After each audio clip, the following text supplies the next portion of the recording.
On va traiter un exercice sur la pile à combustible à hydrogène. Le côté historique de la pile à combustible, ça remonte, le principe a été connu depuis 1838. C'est deux savants, le C. Schrombane, puis Williams R. Grove, et ce n'est que dans les années 1950 que Francis Bacon réalise les premiers prototypes. Les piles à hydrogène alimentaient en électricité les missions Apollo et permettent aux astronautes américains de se poser sur la Lune. Et l'équipe encore actuellement les navettes spatiales, convertisseurs d'énergie non polluants. La pile à hydrogène serait le générateur idéal de voitures à moteur électrique, mais le coût de fabrication élevé. Les électrodes contiennent des platines qui jouent le rôle de catalyseur et la difficulté de stocker l'hydrogène freine son développement. Une cellule à pile à hydrogène est constituée de deux électrodes poreuses séparées par un électrolyte acide dans le cas présent. Donc je vais faire le schéma de cette pile à laquelle on va travailler. Donc voici le schéma de la pile.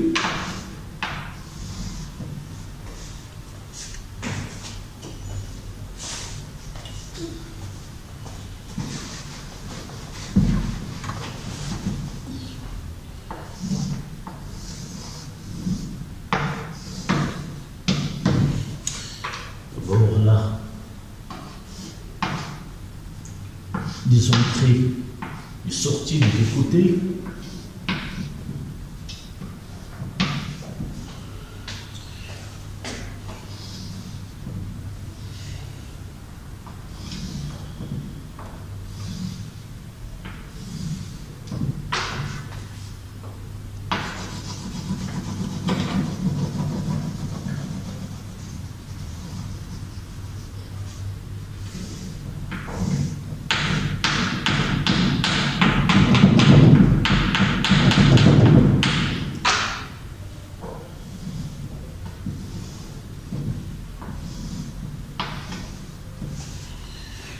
Voilà, électrolyte.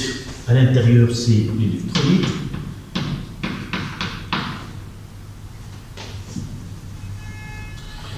C'est une solution.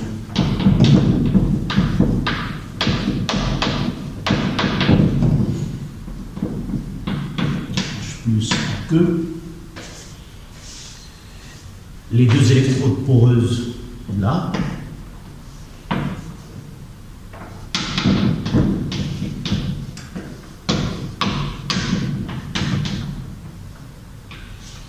Électrode poreuse.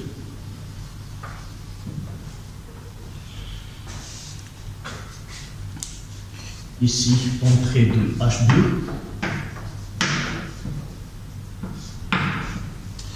Et la sortie de la vapeur d'eau.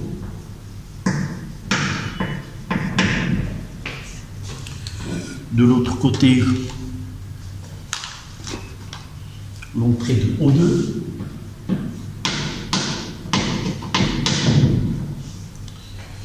Et sortie de la vapeur d'eau.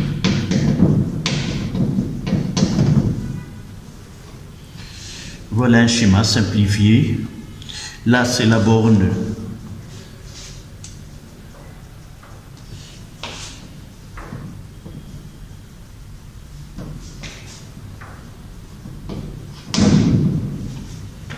c'est la borne moins négative. Et là, c'est la borne positive.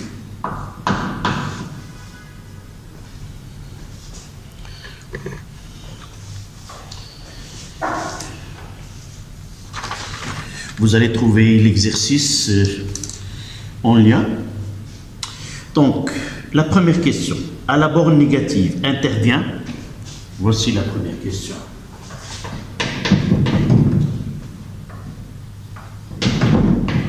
à la borne négative intervient le couple H plus sur H2.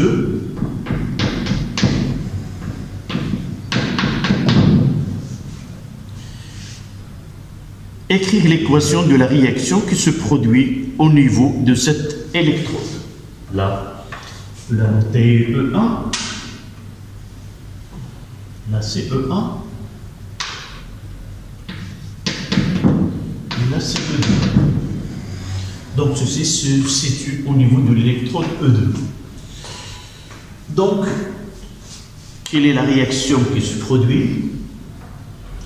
Donc, nous avons ici la borne négative. Donc, là, il y a production des électrons. Si nous essayons deux fois de déterminer le sens de courant électrique, donc à l'extérieur de la borne positive vers la borne négative, c'est-à-dire qu'il y a, de ce côté-là, il y a production des électrons. Donc ici, production des électrons. Donc la réaction qui se produit au niveau de l'électron E1 doit produire des électrons. Donc en E1, il y a production des électrons. Donc on aura H2 dans 2H plus 2 électrons.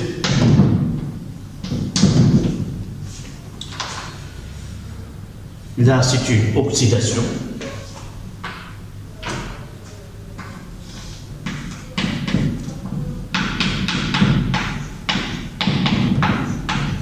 Évidemment, c'est une oxydation anodique.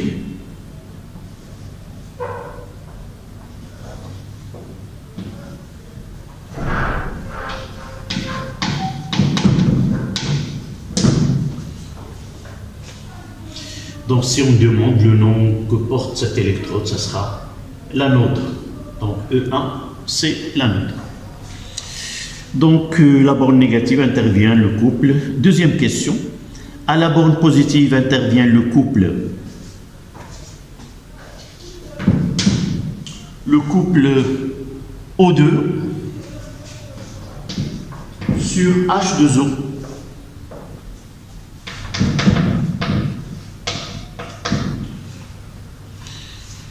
Donc, la même question, c'est d'écrire l'équation de la réaction mise en jeu au niveau de l'électrode E2.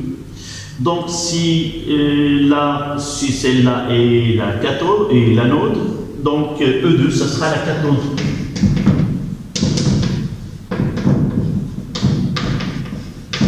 Donc, il y a consommation des électrons. Donc, on doit avoir les électrons parmi les réactifs. Donc, je vais mettre O2. Et là, ça donne... Donc, évidemment, je peux connaître que je dois écrire une petite remarque. Là, on facilite la tâche avec le sens de O2, c'est-à-dire il y a consommation. Mais il faut se méfier. Généralement, on doit procéder par démonstration. Là, ça veut dire réactif et là, c'est produit. Là, c'est réactif et là, c'est produit, comme nous l'avons fait ici. Mais je procède de manière différente. C'est que j'ai ici une cathode, c'est une réduction. Et la réduction, c'est l'oxydant qui va subir la réduction, c'est-à-dire O2. Il va donner H2. Donc là, C2, j'équilibre l'élément chimique, plus 4H+, et la conservation de la charge, plus 4 électrons. C'est la réduction.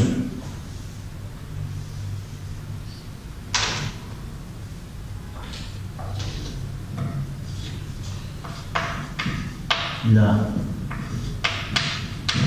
réduction.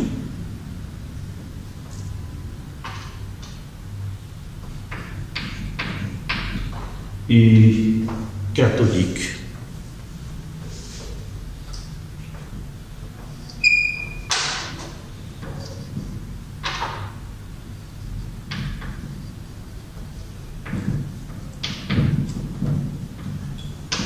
Voilà les deux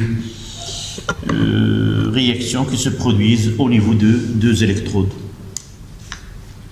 En déduire l'équation globale de fonctionnement de la pile.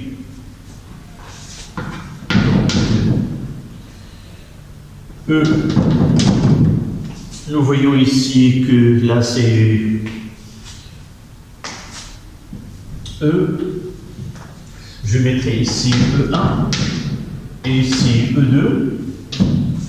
Pour avoir O2, il faut que le nombre d'électrons échangés doit être le même. C'est-à-dire E, ça sera 2E1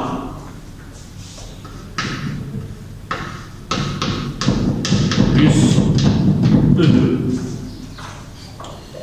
Et ça sera 2E1, ça fait 2H2 plus 4H plus O2. Et ça donne 2H plus 2H2O.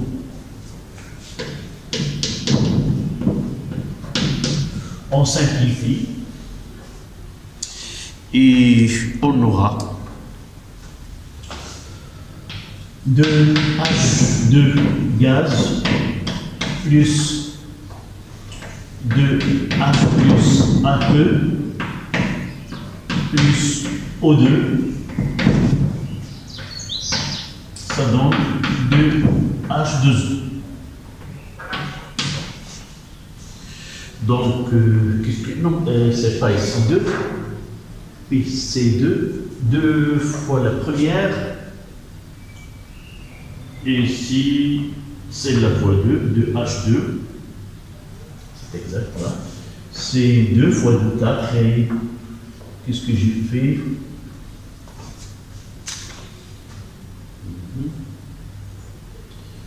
Deux H2, là c'est plus 4 ici, plus 4,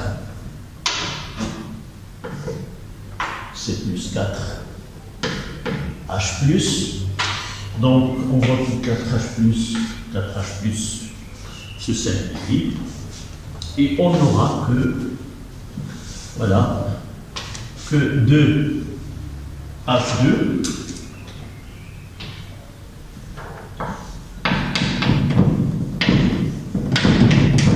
plus O2 gaz, ça donne 2 H2O d'après les données.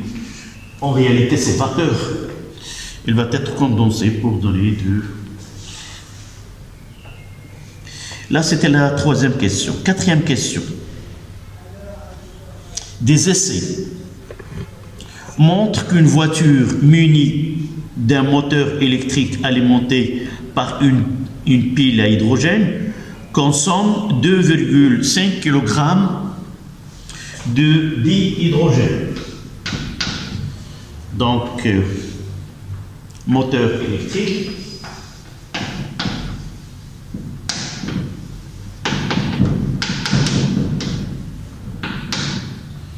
Donc, une masse N de H2 égale à 2,5 kg. 2,5 kg d'hydrogène pour parcourir pour 500 km en 6 heures 40 minutes.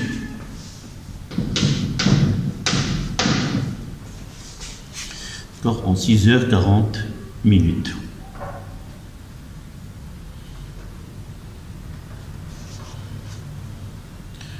La question,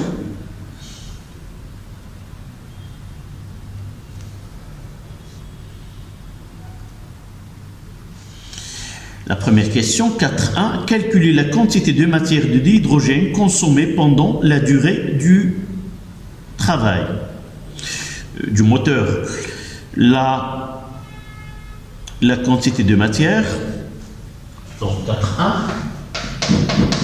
N de H2, dans le bas de l'exercice, il nous donne la masse molaire de l'hydrogène, c'est 1, donc est égal à la masse de H2 sur la masse molaire de H2,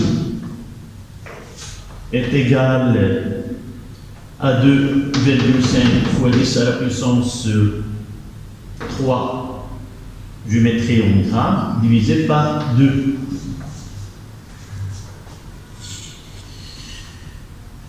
Donc c'est 1,25, 10 à la puissance 3 mol. Donc N de H2, c'est 1,25, 10 à la puissance 3 mol. Là, c'est la quantité de matière de H2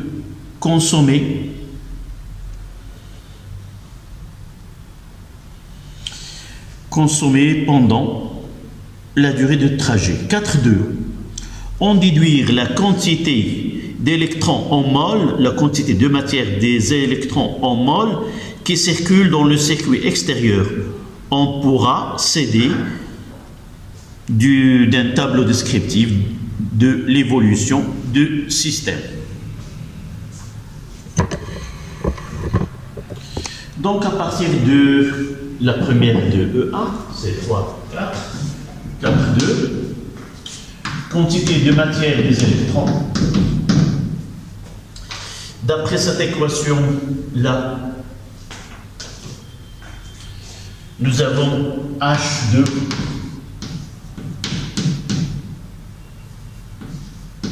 donne 2H plus 2 électrons. Et de là, nous pouvons écrire que N de H2, la quantité de matière d'hydrogène, est égale à la quantité de matière des électrons divisé par 2, le coefficient stéchiométrique. D'accord? Et de là, on tire que N, la quantité de matière des électrons, ça sera 2 fois N de H2 est égal à 2,5 10 à la puissance 3 mol. D'accord? On passe à la question 3.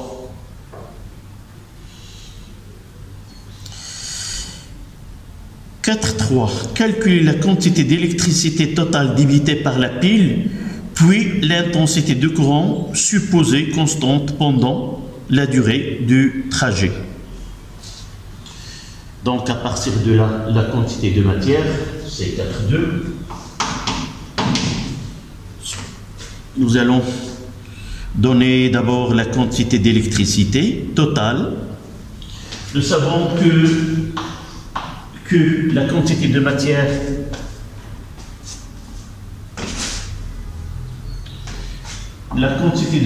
des électrons est égale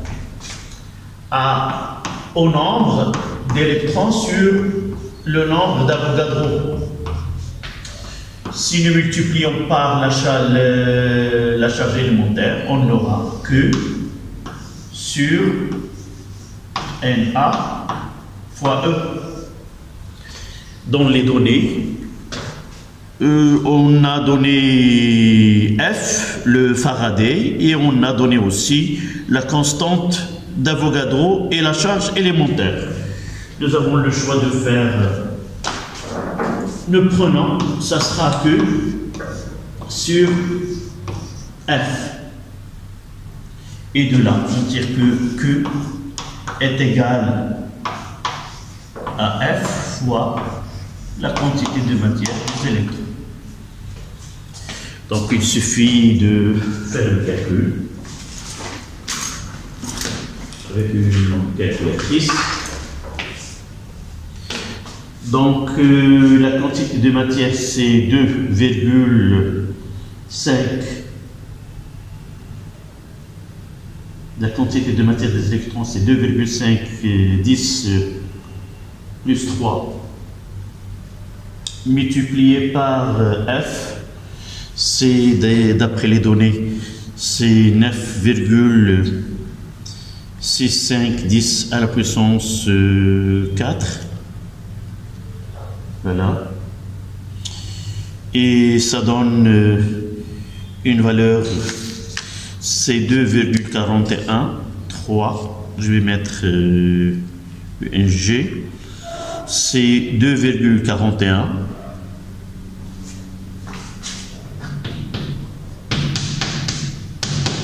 (10 à la puissance 8 coulombs). D'accord. 10 à la puissance 8.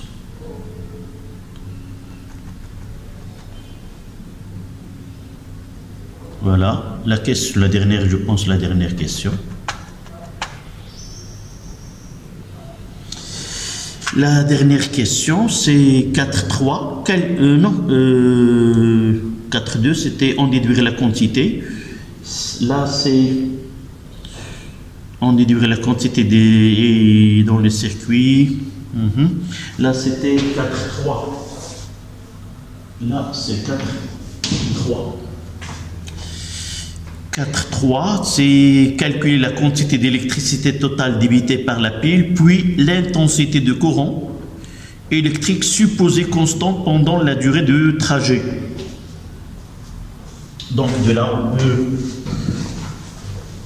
La définition de l'intensité, on suppose que la pile débite un courant continu d'intensité constante et que I, c'est 4, c'est toujours, on est en 4.3.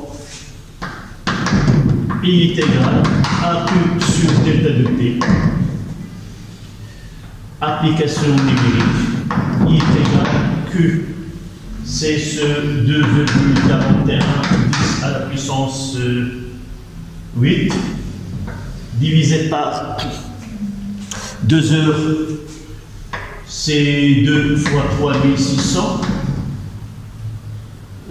plus 40 fois 60, 40 minutes. C'est-à-dire la durée de trajet, c'est 6 heures 40 minutes. Donc là, c'est 2,410 à la puissance 8 divisé par 3600 fois 2 plus 60 fois 40. Ça donne 2,510 à la puissance 4. I, c'est une intensité d'après les normes. 2,510 à la puissance 4 ampères. Où I est égal à 25 kA.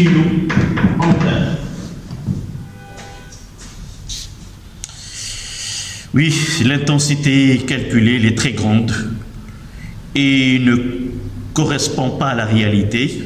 Dans une voiture, plusieurs éléments de la pile sont montés en série. En réalité, ce n'est pas une seule pile, mais il y a plusieurs piles qui sont associées de telle façon à avoir une telle intensité. En réalité, ces valeurs numériques de cet exercice correspondent à une association de plusieurs piles dans une voiture afin de réaliser une telle performance. Donc 500 km en 6 heures 40 minutes, ça nécessite plusieurs piles associées. Donc au lieu de parler de piles associées, on a travaillé uniquement pour une seule pile. Voilà l'exercice.